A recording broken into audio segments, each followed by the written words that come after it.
right, 7:45. So I asked you to work on the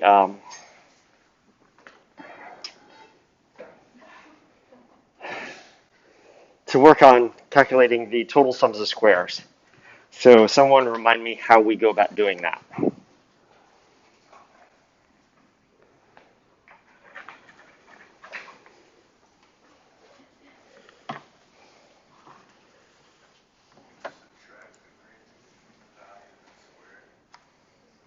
Okay, so we take the value, we subtract the grand mean, and I'm just going to make this a static cell reference using dollar signs. And then we take that thing and we square it.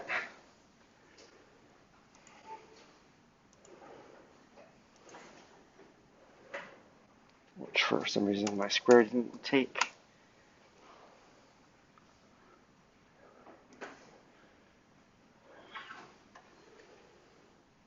Yep, and once we've done that for one, we can do that for the remainder.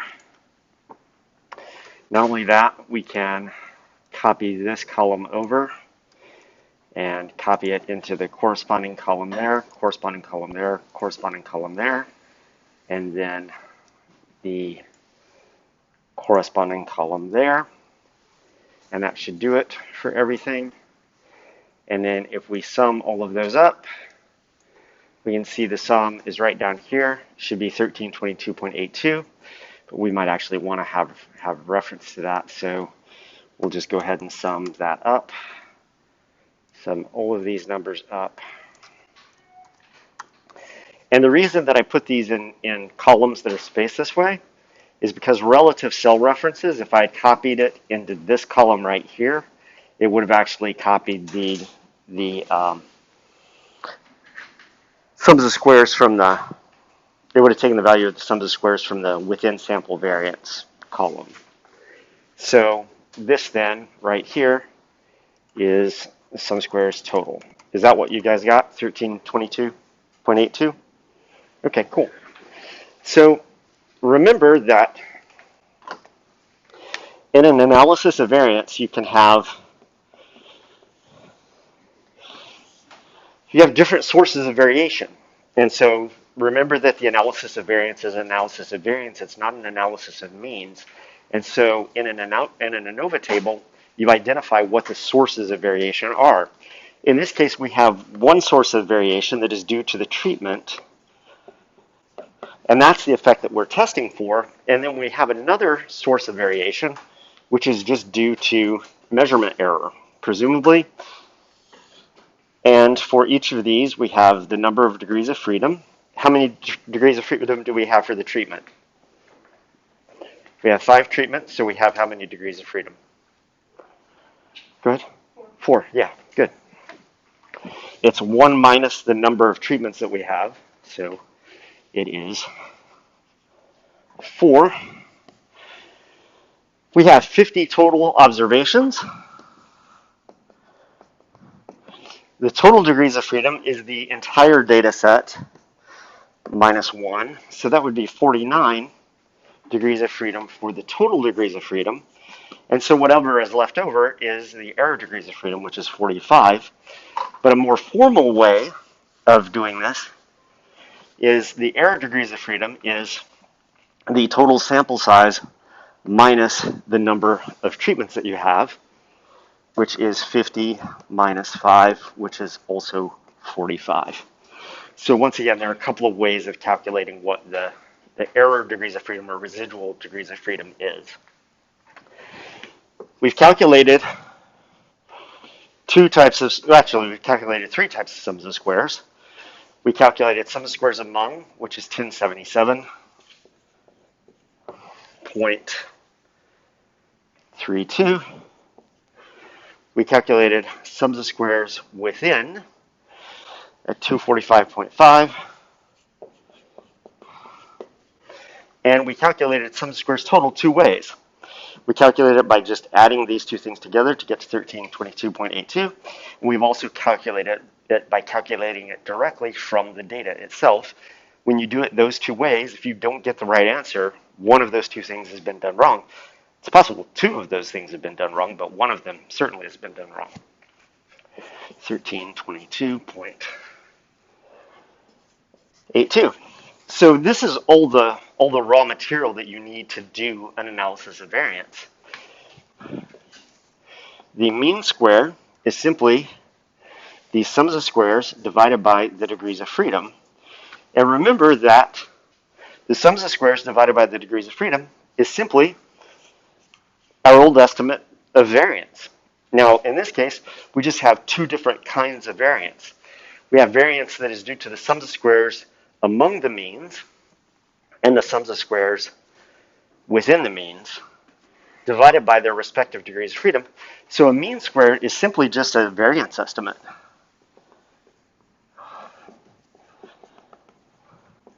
It's an estimate of the variance due to the treatments themselves and variance that is due to just random variation within samples. So this would be 1077.32 divided by 4. This would be 245.5 divided by 45. And at this point, it might be useful actually to just start putting together in your Excel sheet an ANOVA table.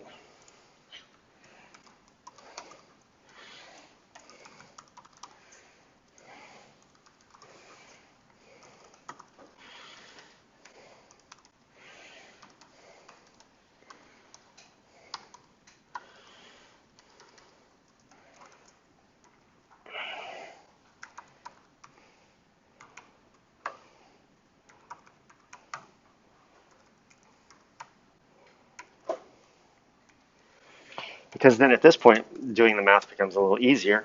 Mean squared is equal to this divided by that. That's true for that. That is true for that. And then the F statistic is simply the mean squared treatment divided by the mean squared error. And then we can calculate what the p-value is by going someplace like Daniel Soper's website.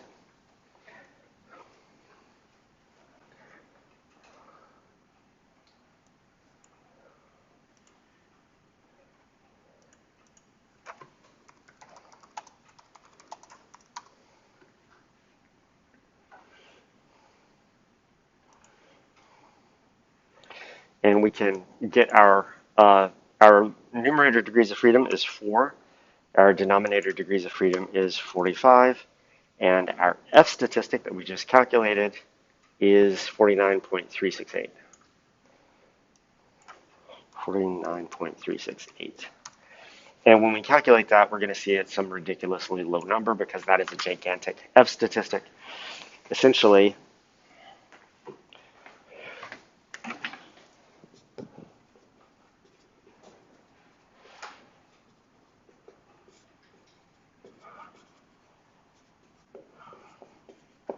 what was it? 49.368.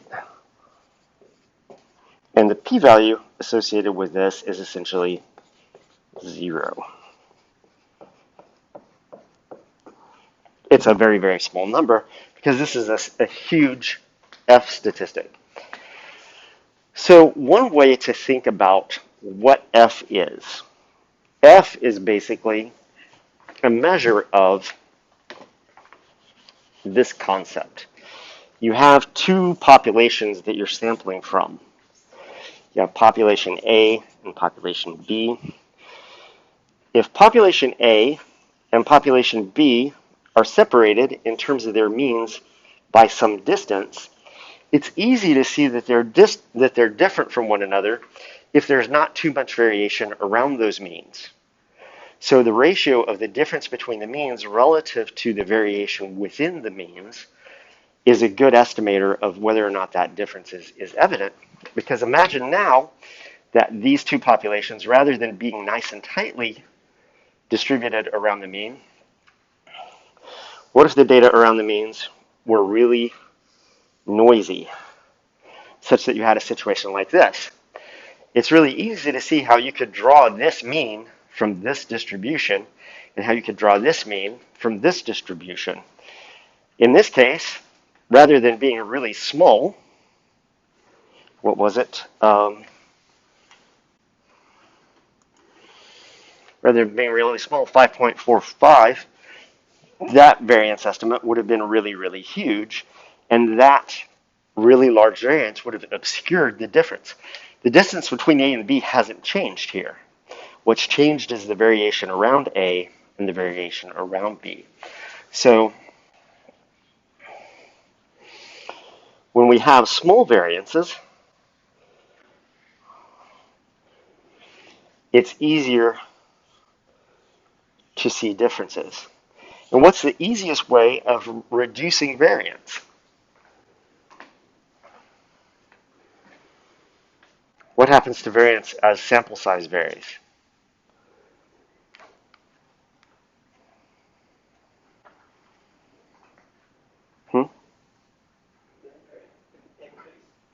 As sample size increases, what happens to variance? It decreases, yeah. So the easiest way to make this variance estimate right here get small is to just draw more samples, get a better idea of what that population is like by having a higher sample size. So in this case, we have 10 observations, but those observations were not particularly variable to begin with, and so 10 was enough in this case to detect the differences that we wanted to see. But if the data had been more variable, this would have been larger, this would have been larger, and the F statistic would have been smaller. And when that F statistic gets small enough, it's now small enough that you don't register a difference. And so all this tells you is that something in your data set is different from something else in your data set. Does it tell you what is different from what? No, it doesn't. It just tells you that there is a difference that is there. There are ways in which we can figure out what's different from what, and we'll teach you how to do those. But what I want you to do now is open up your R on your computers. It's the whole reason that we're in here. Go to the Moodle site. There is a file called P's in today's date on the Moodle site. Download that, put it wherever you want it to, and then what I want you to do here at the beginning is I want you to open up R.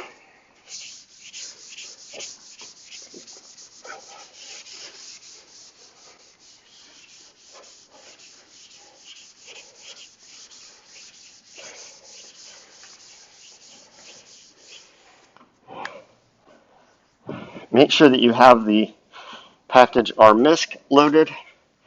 Make sure that you have the package car loaded, and that's actually a lowercase car, and you should already have ggplot2 installed, but make sure that it is installed and get it loaded in R, and then I want you to import the ps.csv file. And when you are done with that, let me know by holding up your green tab, which I haven't gotten you yet, but I'll be back in a minute with sticky notes for you.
to your screen when you've accomplished the task.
You said make sure we have R misc or what was, what'd you, oh, ggplot. R misc, Sorry, yeah. R and ggplot.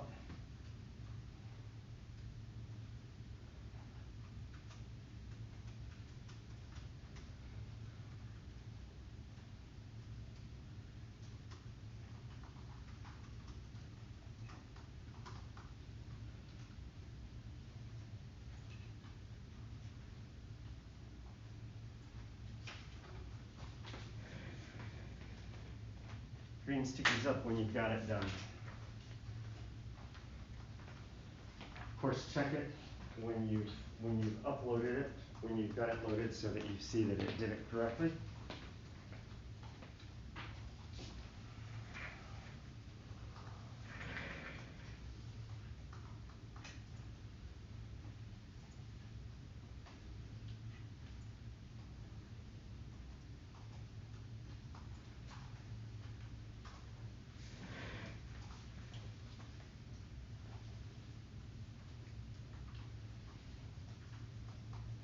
For the rest of the semester, we're going to be spending more and more time in here, so we're going to be doing more and more live coding. So these initial steps, you should get back in the hang of doing pretty soon. Yeah. It keeps saying change to working directory.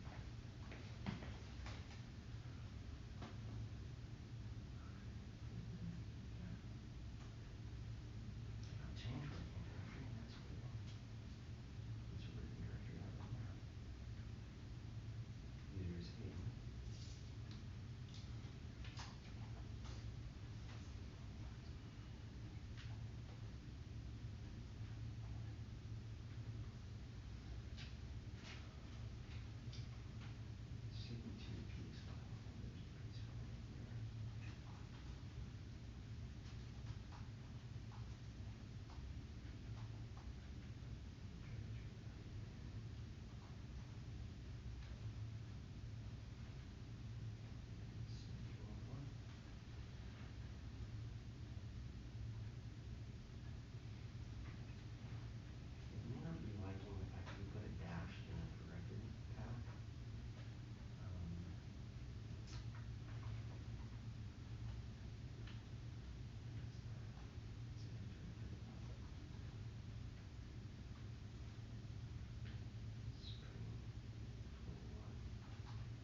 address needed to go to the data file, Mm-hmm. not change directories.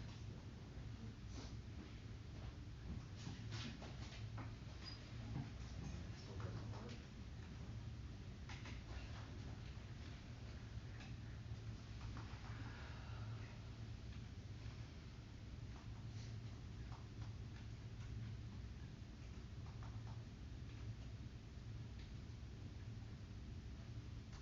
Actually,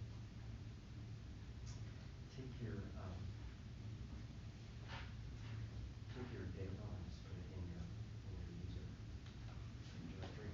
Yeah, I'm not sure why that's not working. Can you get it done? What's going on here? I just tried moving it to my. Let's see if it'll work this time. Let's see how I do.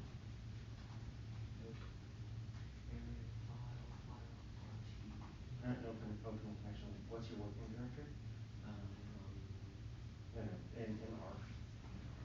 Get WD. The whole point of saying get WD is to figure out where you are on your computer. Oh yeah, I have to And define it. Yes, Does so that if I say go car? here, and that's where we designated that file. Package. And then my You'll have to working install it, directory would probably. just be I do. Install package. that. No, So that's that your working package directory, is but that's not the path. C So note. So right click on these. oh, and put car in quotations. Yeah. Right click on these. Get intro and get the path. And then set working directory to the path.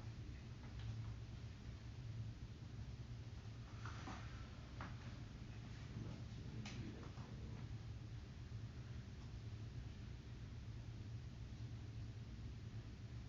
Perfect. You're on Windows machine. There's your path.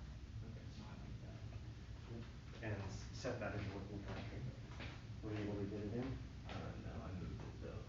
You moved it. And it So still says cannot read. it's in this. So you're not setting the working directory now. Okay. So where is it? Scroll down. Under user. Where is it? When I did it, it's just there's Levine. Just go in. Users. Hayden. R script. Oh, well, okay, so it's in R scripts. It's not in Hayden. His R is not like that's not a package. No, they should say that's just R.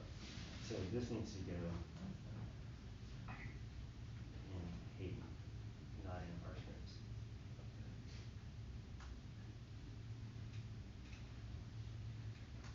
Open that, however that works on your machine.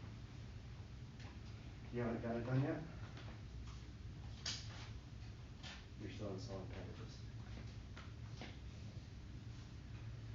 If you've used RMISC in the past, you shouldn't need to reinstall the package. You should just need to call it up. Yeah. I tried searching on here. No, you don't get WD, you set WD. Set working directory. Set. Yep.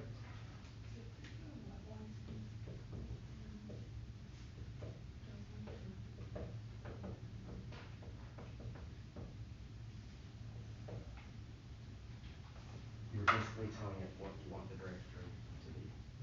And it goes in quotes.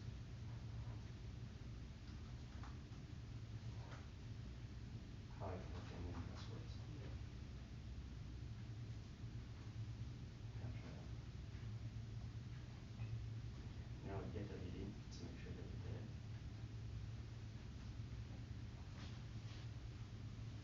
You know, try to do the same thing. Yeah, run it. Like highlight this and put it in. No, just get WD. Get WD, you're asking That's the what is the working checkmark. directory? You get working That's a directory. checkmark. Okay, now try loading your data. That's a list of packages. You have to click Yeah, that. now look at it. As long as it Oh, is it's library there. and it runs. Oh, that's This whole thing is. Don't use data. Data means something in R.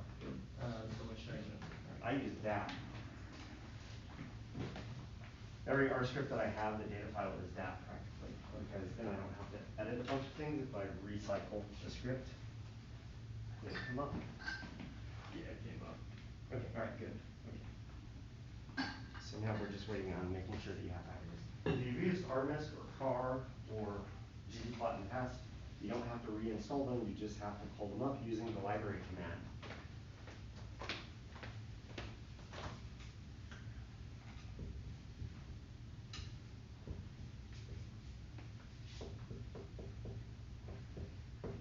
But I don't think we used car in the past, have we?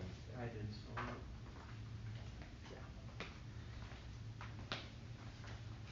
Yeah. All right. But I think we have used our MISC in the past, right? Yeah. Because we need our MISC for summary SE, which is a function that we will be using. Oh, Later on today. There is no parentheses in summary SE.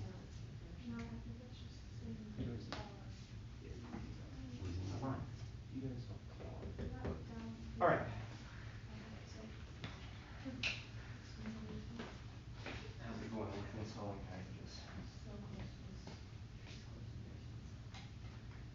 I just did. Installed packages? Okay, you didn't have any of those on there? Because if you ran library,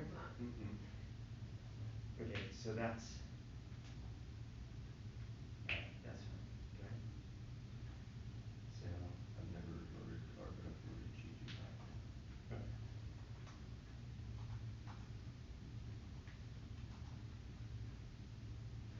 Okay, now load them. So you just need library ggplot, library car, library runs.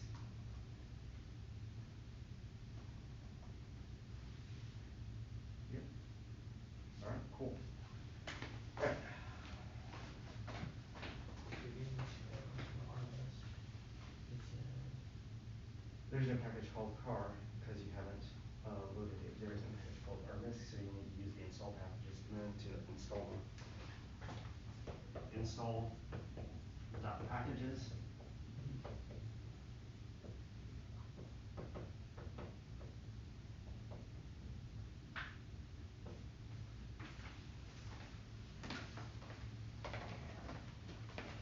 One of the things, do any of you guys have a coding notebook? You guys are data scientists and you don't have a coding notebook. You should get yourself a notebook, whether it's just a spiral or whether it's a hardbound notebook, where you keep notes for yourself as you're coding. When you see me in my office and I'm helping you through a problem, you will always see that I have a clipboard with a bunch of sheets of paper. And as I'm going through and doing coding, I'm always making notes to myself.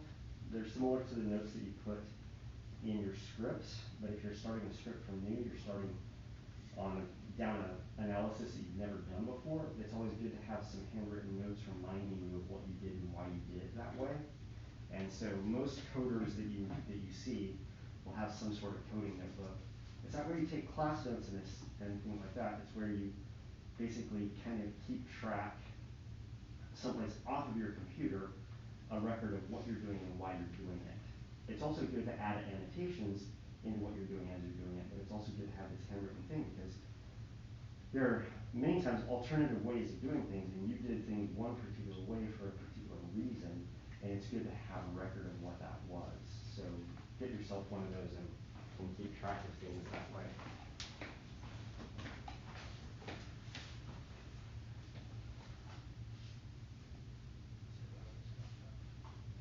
Everything goes in quotes. Here's the syntax. Oh, yeah.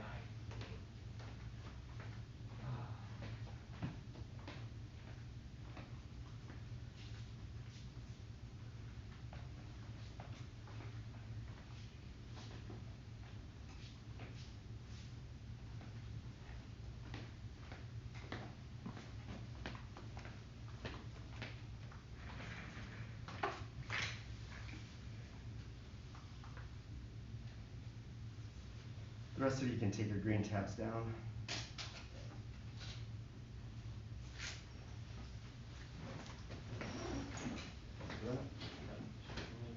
Okay, all right.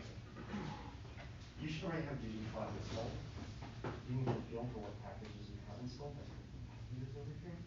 So you found ggplot. What did you buy? Yep, and do you have car? No, so you don't need to install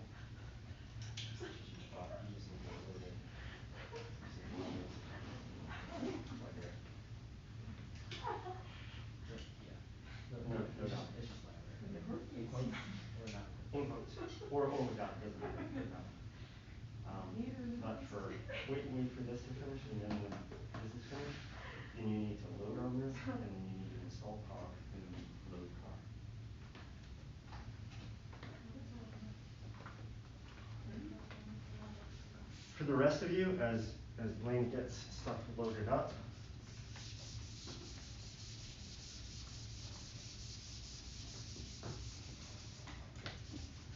Ultimately, we want to know things about the data file that we have in our, we want to know about the data that we have in the data frame DAT.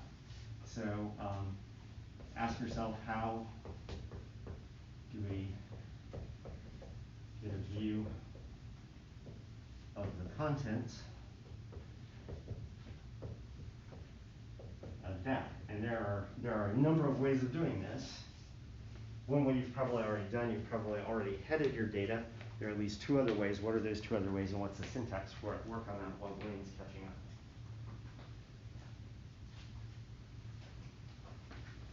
You talking about like just seeing the data and not like Seeing the data or knowing some way other than seeing it, what's in it. so like graphing? Or Not graphing. Graphing is way too complicated. Okay. One way is to view the entire data in another tab in your browser. Another way is to get an idea of what's in it, what's in your file, and what the nature of that data is. And I would use another term, but the term is actually command. You said to the library, Yeah, so library loads them. and now I need to load it. Yeah, if you've got multiple installed. Like these are all. Yeah, just load. So then, I can put. Library. Yeah. That's what I just ran, that's okay. Oh, okay, all right, yeah, then you're all loaded. Okay. So what are the two ways that you can get a view of your data file? Hmm? View. Okay, one thing you can do is do capital view. And that actually shows you your entire data file in another tab in your browser. What's another shorter hand way of doing it? Structure. Structure is the one that I use typically because I don't really want to see the data. I just want to see what the data are like.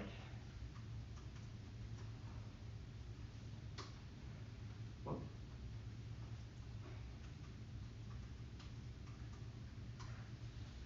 So this tells me that I have treatment A, which is just a bunch of character data, treatment, which is a bunch of character data that starts out with control, and growth is a bunch of numbers that are numbers that I'm familiar with because we've already looked at the data file. So we know that this is integer data, which is what it should be. This is character data, which is what it should be. So we don't have to change anything about that. We don't have to run an as data command or an as factor command or as integer command to convert the data into the correct data type. It's already in there because of the way that the data file is structured. Let's go ahead and run view so we can see this. But you can see that there's the control, there's the 2% glucose, 2% fructose, 1% glucose and fructose, and 2% sucrose, which is exactly what we expected. We have 50 observations, which we already knew. This first variable, treatment A, was something that I used back before I learned how to force R to keep variables in the order that I want them to be in. And so there are going to be times when you're going to want to maintain a particular ordering of your variables. So for example, the treatment that we have in this case is control, 1% glucose, 1% fructose, sorry, 2% glucose, 2% fructose, 1-to-1 mixture of glucose and fructose, and a 2% sucrose. When R handles this data file, it's going to put those things in alphanumerical order. So the first thing that appears in all of your output is going to be the 1-to-1 glucose fructose mixture. Then it's going to be 2% sucrose. Then it's going to be 2%, it's going to be 1-to-1 glucose fructose. It's going to be 2% glucose, 2% fructose, then 2% glucose, then 2% sucrose, and then control will be at the end. But that doesn't really make any sense in my mind as a biologist, so I want it to keep the structure that I've put into the data file. So the way we do that is something you haven't seen before, which I will show you how to do right now.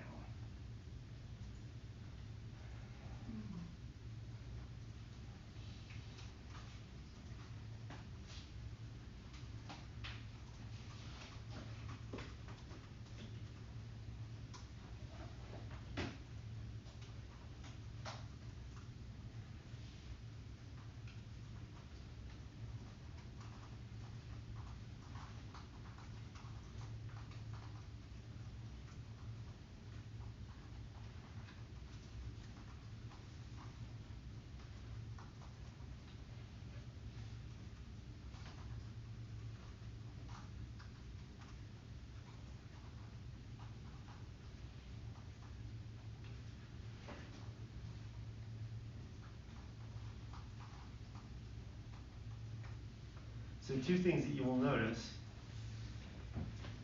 in this line of code is that I am telling it I want you to deal with the treatment variable within the data frame DAT. And this is an equal, this is not an assignment operator. We don't need to assign anything to DAT $ treatment. We're basically just telling R how to handle it.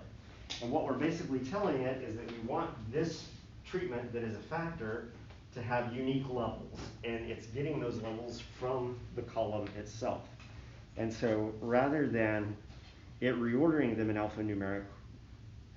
alphanumerical ordering, it will just order them the way it appears in the column. So run that and hopefully you'll get no error messages, and then we can proceed. Put your green sticky up when it's done that.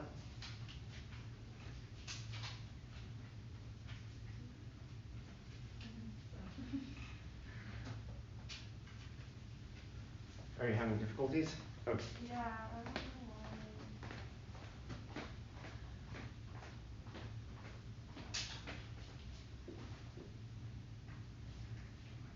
Small text.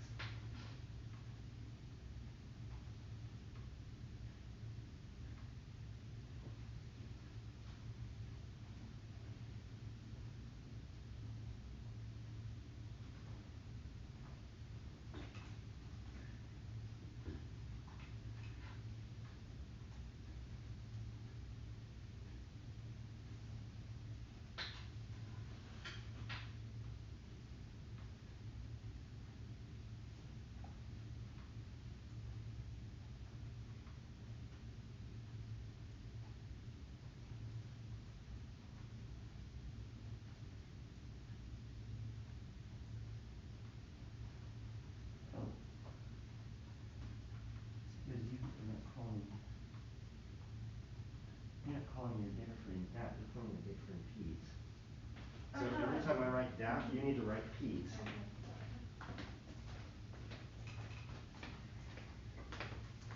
You can call your data frame whatever you want to call it. But once you've called your data frame a certain name, that's the name that you need to use from here on out. So if you've called it something other than that, then you need to call it whatever that is. Did it work now? All right, cool. All right, everybody else? All right, green stickies down.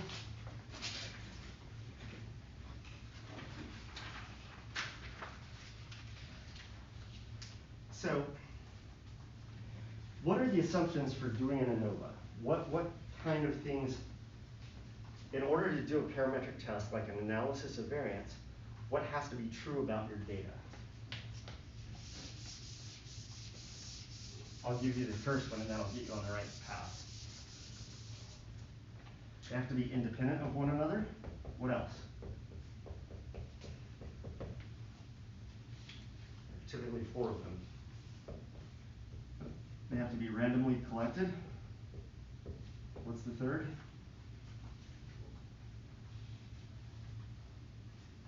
We ran a test of this right before the exam.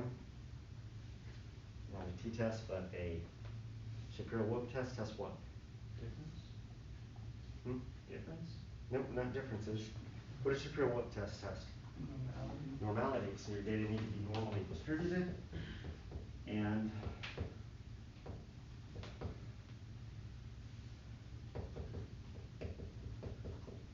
what's the last one?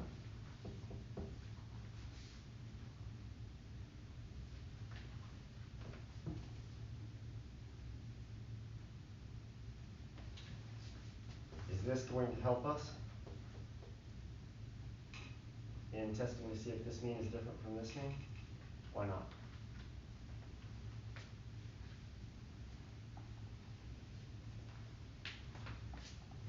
What's different about these two distributions?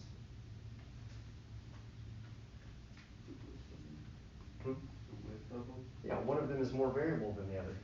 So the problem with two distributions that are not the same variance is that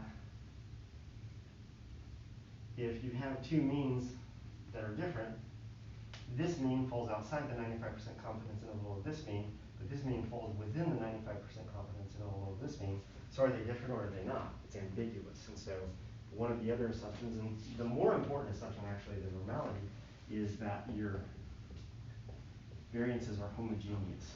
Homogeneity of variances.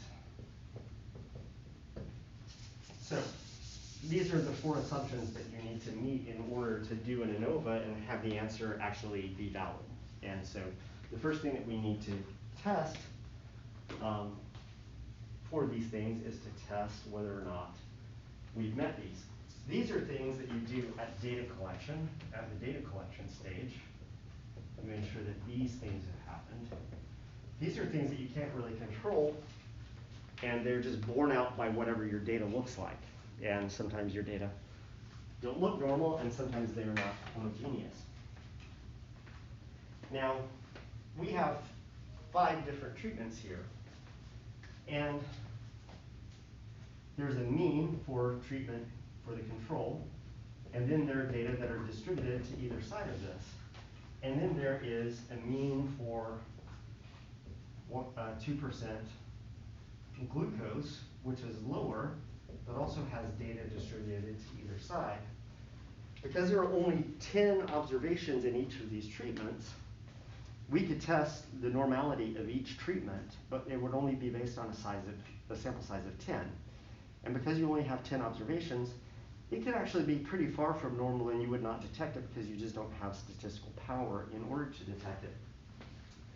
But what we can do is we can ask, within this treatment, how far are each of these values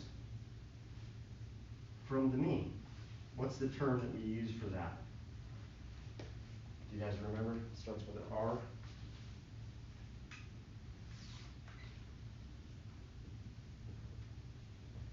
Residuals in your variance equation. It's the sum of the values minus the mean squared. This part, unsquared, is the residual. Squared divided by n minus 1, that's the variance estimate. So the residual is the distance between the mean, the sample mean, and the observation without squaring it. So some of these will be positive, some of these will be negative. But they're all centered on the mean. So the residual value for this treatment should be kind of similar to the residual value of this treatment, assuming that they all have similar spreads around them, so that we could actually just calculate the residuals for each treatment and then test that to see if that thing has a normal distribution. And now, rather than 10 observations for testing normality, we have 50 observations for testing normality. So if any of those things are not normally distributed, we now have a much better chance of detecting it. So when you do a Shapiro-Wilk test, you can not see a deviation from normality for a couple of reasons. One is that the data are actually normally distributed. 2 is that you don't have the power to detect a deviation from normality. So we can use the residual command to calculate residuals across the entire data set and then test that combined data set for normality. So that's what we'll do next. So what we have to do is we have to store these somewhere. And I'm just going to store them in a new data frame called res. And what we want to do is we want the residuals of a particular model. So we need to ask for the residuals. And the model that we want it from is an analysis of variance model, where treatment is determined by, where growth is determined by treatment, and we want it to use the data frame that. Okay? So this is a syntax that you need to learn. Growth tilde treatment is basically R's way of saying growth is affected by treatment, or growth is determined by treatment. AOV tells you that we want it to do an analysis of variance on this. So this is specifying the model. So in R, when you want it to do an analysis, you have to tell it what model you're using.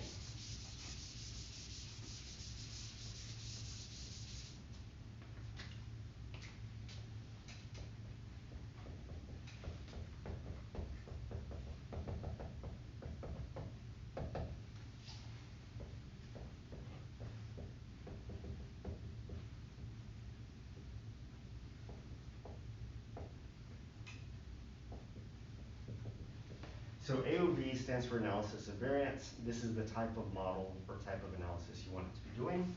Well, what do you want it to be doing that on? Well, you want it to look for differences in growth among treatments. So this is being determined by that. Treatment is what's driving differences in growth. And then you have to tell it what data frame you want it to be using.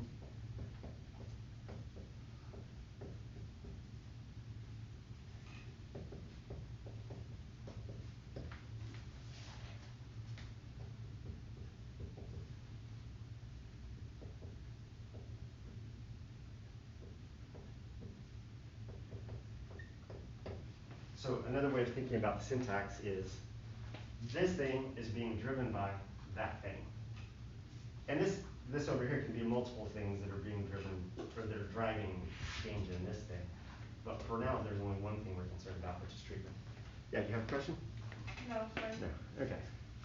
So run that, and hopefully get no error message. And then just type it in and see what it looks like. And what you should see is 50 values. 50 values, and they all have positive values and they all have negative values within those. And every 10 values, so if we look at the first 10 values here, some of them are positive, some of them are negative, negative, positive, negative, positive, negative, negative, positive, negative. So within each subsequent 10 values, there should be both positives and negatives, because every 10 values you move from one treatment to another treatment. Okay? So now we can do a Shapiro-Wilk test. And you guys remember what a pain in the butt Shapiro-Wilk test was, right? Well, it's so much easier in R to do this.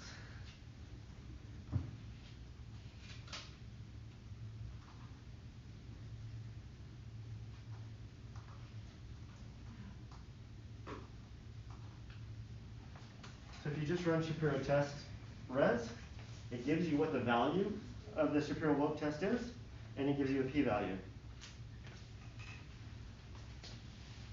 Put your green sticky up when you've got that done and got the result that I got.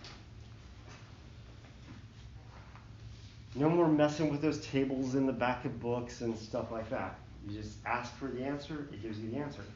So what this means is that if you say it's different from normality, you will risk being wrong 21% of the time. So we would say this is a distribution that conforms to normality. So that's good. We can check that assumption off. The next assumption, though, which we need, is what we need CAR for, actually.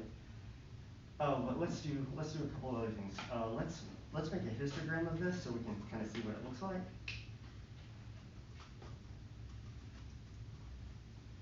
So just do a histogram of those data. And it looks pretty normal, except it looks like we might have a little bit of a tail out here, which we'll talk about in a few minutes.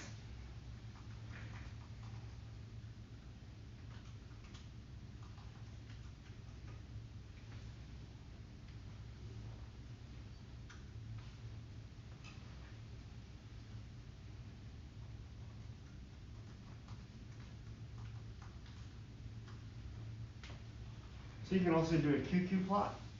What a QQ plot does is it compares what you would expect to see in terms of the distribution versus what you observe. The 1-to-1 line means that there's perfect conformity to normality, and any deviations away from the line indicate that it's not normal. And you can see that there are 3 points up here that are deviating from the expected line a little bit, and that's actually due to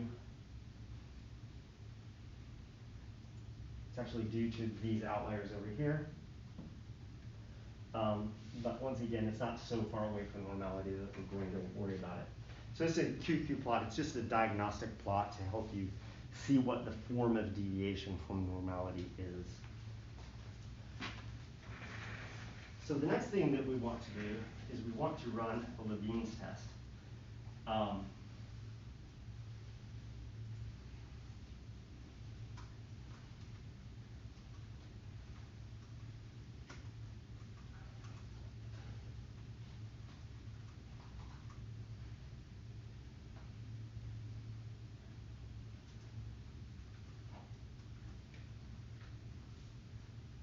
Oh, why am I doing this down here?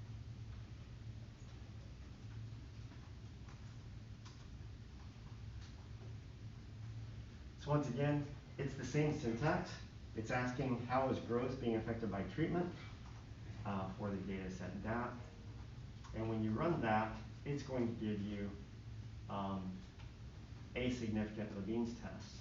So let's go up here and make some comments.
So what a Levine's test does is it basically looks at the size of the residual.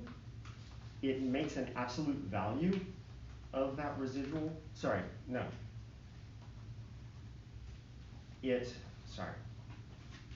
What the Levine's test does is it basically takes the residual, rather than squaring it, it just takes the absolute value of the residual and then conducts an analysis of variance on those residual values.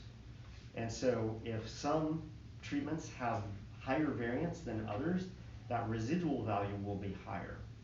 So what it's telling us is that at least one of these treatments has a higher variance than the other treatments do. And if you recall, let's go back.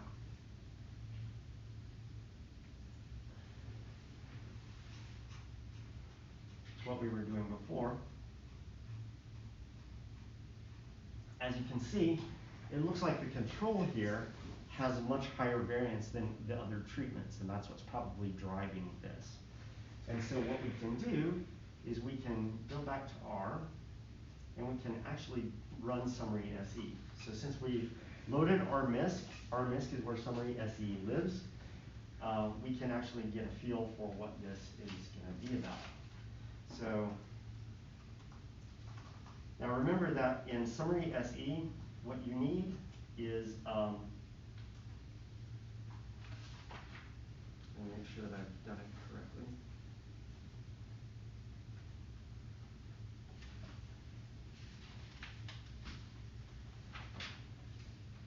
Well, the first thing you need is the data frame. I can't find it in my notes, so I'm just going to do it from memory. Then you need the measured variable. And remember that you can always do tab complete. And in this case, measure var is growth. And then you need group var. And you can tab complete equals treatment. Now let's see if that is everything. Oh, and you have to put all these in quotes because that's the way this particular function is written. So what you're asking it for is that you're asking it for the summary statistics for this breakdown. You're basically saying, I want a summary, the summary statistics from data frame DAT, the measured variable is growth, the grouping variable is treatment, and then it gives you this table. And what you can see when you look at the size of the confidence interval, all the rest of these are fairly normal, fairly small, and the control is fairly large. And so that's what's driving this Levine's test being significant, is because the control group is much more variable than the other treatments. And so that verifies for us why this Levine's test for the homogeneity of variances turned out to be significant. It's telling you that at least one of the treatments is more variable or less variable than the others. In this case, it's a more variable treatment. This example comes from a textbook that I pull examples out of. It's called Sokol and Rolf, a book called Biometry. And the transformation that they recommend using to make these variances more similar to one another is a weird one. So I'm going to just use their transformation that they came up with. So I'm going to add a new column to my data frame. I'm going to call it transdat. And this takes an assignment operator. Yep. Before we go too far, my Levine test isn't working. Oh, okay. I'm sorry. I didn't No, see it's your. fine. I didn't see I your just didn't screen. want to get too far. That's all right. I haven't ran this line, I just typed it, but this line says it's not.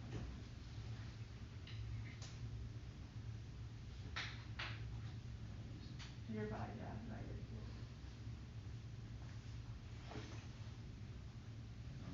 You're good.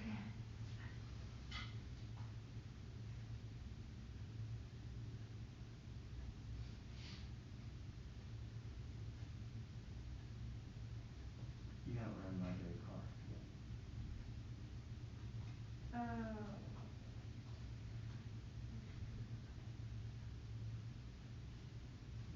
Yeah, because that's where Levine's test is. Gotcha. Okay, alright, thank you. One of the hardest things to learn in R is I want to do something. I want to do a Levine's test. That's not a test that is coded into the base R package. So one of the things that you have to do at the beginning of this whole process is learning which packages do which things. And so car is where Levine's test lives. So we're going to make a new data column, a new variable called transdat. And this is going to be a rounded off version of 1 divided by dat $growth times 100. And we're going to round it to 2 decimal places. So what we're basically asking it to do, after I correct my misspellings, is we're asking it to calculate 1 divided by the growth variable times 100 rounded to 2 decimal places. That's what the round is about. Run that, and then just head dat again to see what it gives you.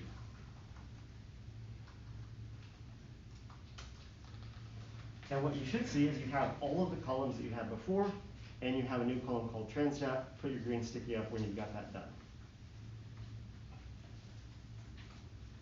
We've all got that done. Awesome. Cool. So now what we can do is we can go back and we can rerun these things. Let's just copy this stuff from here down. I'm going to copy this. I'm going to paste it down here. It's just the tests. Yeah, it's just so you're getting the residuals. So I want to get another. Wait, what did you copy? Sorry. I copied from residuals down. Residuals. So I went up to the top here, and I went up to the first time where we started testing for normality. So the first thing we did was we created residuals, then we tested those residuals, then we did a QQ plot of those residuals, then we tested for homogeneity of variances. I just copied all that down here because what I want to do it now is instead of growth here, I want it to do transdat. So get the residuals from transdat.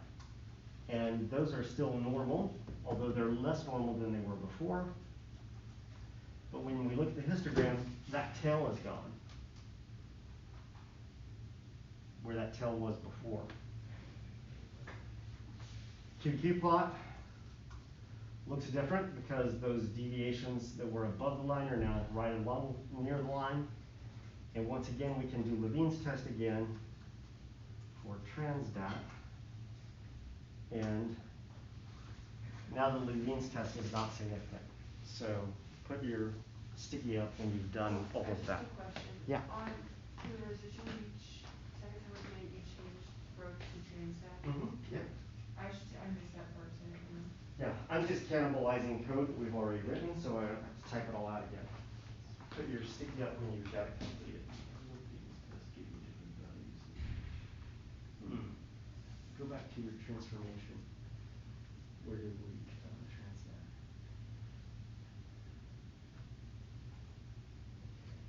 Give me head that. Okay. Alright. Show me, I don't need residual. Show me the histogram.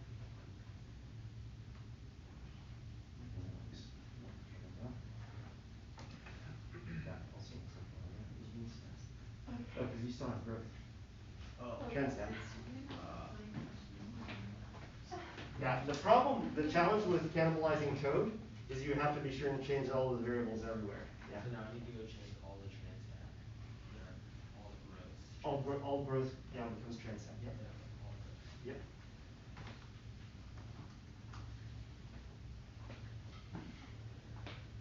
So hopefully at the end of this, we now have a transformed variable that satisfies both the normality assumption and the homogeneity of variances assumption, and we're ready to now do the analysis. So even on the summary SC, I changed that growth variable. Yeah, so if you want to go on and do the summary SE thing, you would also change that to transdat. When you're done, I see some of you have green stickies up. Good. All right. This is it for today. We're out of time on the green sticky.